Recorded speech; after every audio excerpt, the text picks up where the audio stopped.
আর মাত্র কয়েক ঘন্টা পর ব্রাজিল উরুগুয়ের বিপক্ষে কোপা আমেরিকা কোয়ার্টার ফাইনাল ম্যাচে মাঠে নামবে। এই ম্যাচটি কোন দল জিতবে সেটা নিয়ে কিন্তু জল্পনা কল্পনা শেষ নেই। কেউ কেউ বলছে ব্রাজিল জয়লাভ করবে, কেউ কেউ বলছে উরুগুয়ে জয়লাভ করবে। তবে হ্যাঁ, উরুগুয়ে একটি শক্তিশালী টিম, অবশ্যই তাদের যোগ্যতা রয়েছে। ব্রাজিলও অবশ্যই 5 বারের বিশ্ব চ্যাম্পিয়ন, তাদেরও যোগ্যতা রয়েছে উরুগুয়েকে হারানোর।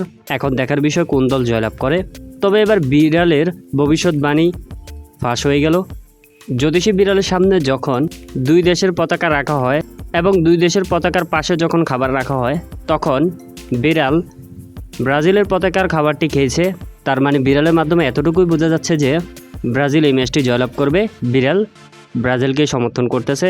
তবে একটা বিষয় অবশ্যই মনে রাখবেন, এটা জাস্ট একটু ধারণা মাত্র। খেলায় যে ভালো খেলবে সে অবশ্যই জয়লাভ করবে।